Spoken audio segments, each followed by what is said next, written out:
Hello guys, সবাই কেমন আছো? আশা করি সবাই ভালো আছো। আমিও খুব ভালো আছি। তো আজকে আমি একটা নতুন রেসিপি নিয়ে তোমাদের সাথে চলে এসেছি। তো আজকে আমি বানাবো এগ বল। তো চলো দেখি কীভাবে বানাইতে হয়। তো এখানে আমি তিনটে আলু নিয়েছি এবং দুটো ডিম নিয়েছি। আলুগুলো ভালোভাবে সেদ্ধ করে নিয়েছি। সেদ্ধ হয়ে গেলে এরপর আমি এখানে একটা গ্রেটার নিয়েছি। গ্রেটারে ডিমটা আলুটা ভালোভাবে গ্রেট করে নেব। হয়ে গেলে এখানে আমি 2 চামচ কর্নফ্লাওয়ার এবং পরিমাণ মতন লবণ দিয়েছি। পরিমাণ মতন জল দিয়ে এটা ভালোভাবে গুলিয়ে নেব। আমি একটা কড়াই নিয়েছি। কড়াইয়ের মধ্যে পরিমাণ মতন তেল নিয়েছি। তেলের মধ্যে পরিমাণ মতন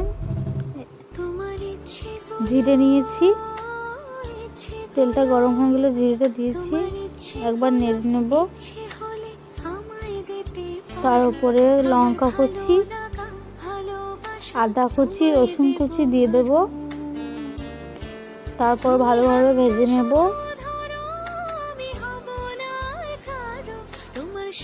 এটা ভালোভাবে ভেজে নিচ্ছি। আদা রসুন লঙ্কাটা ভালোভাবে ভাজা হয়ে গেলে এর মধ্যে পেঁয়াজ দিয়ে দেব। পেঁয়াজ কুচিটা দিয়ে দেবো। এরপর পেঁয়াজ কুচিটা ভালোভাবে ভেজে নেব। ততক্ষণ ভাজা না আসছে ততক্ষণ ভেজে নিতে হবে। ভালোভাবে ভাজার পর লবণ দিয়ে দেবো পরিমাণ মতো। এখানে 1 চামচ হলুদের গুঁড়ো দেব।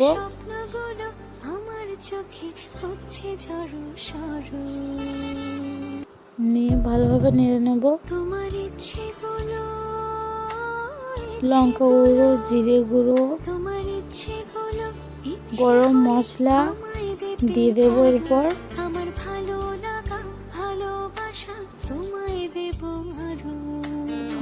সমস্ত কিছু দেওয়ার পর এখানে আমি গ্রেট করা আলু এবং গ্রেট করা ডিমটা দিয়ে দেবো। ভালোভাবে ভেজে নেব। এটা ভালোভাবে ভেজে নিতে হবে। ওটার সাথে মিশিয়ে ভালোভাবে ভেজে নিতে হবে।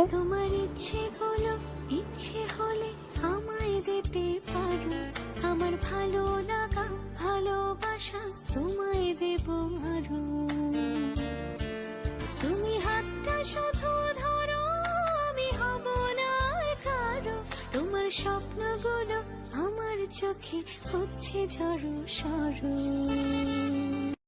যেমনটা দেখাচ্ছি তেমনটা করবে। ব্রেড ক্রাম্বসের মধ্যে ভালোভাবে মিশিয়ে নিতে হবে। এটা ভালোভাবে করে নিতে হবে, লাগিয়ে নিতে হবে। আমি যেমনটা করছি তেমনটা করবেন। তো সুন্দর হয়েছে। এভাবে আমি প্রত্যেকটা বানিয়ে নেব। তারপর কড়াই গরম করতে দিয়েছি। কড়াইয়ে পরিমাণ মতন তেল দিয়ে দেব। তেলটা গরম হয়েছে নাকি দেখব। তেলটা গরম হয়ে গেলে আমরা ওই যে বলগুলো করে রেখেছি ওই বলগুলো দিয়ে দেবো। এভাবে দেখে নেবেন তেলটা গরম হয়েছে নাকি। আমার তেল গরম হয়ে গেছে। এরপর আমি বলগুলো দিয়ে দেবো।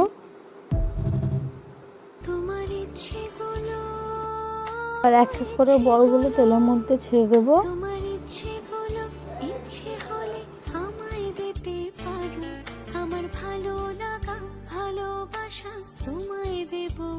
ভাজা হয়ে গেলে এক এক করে বলগুলো তুলে নেব।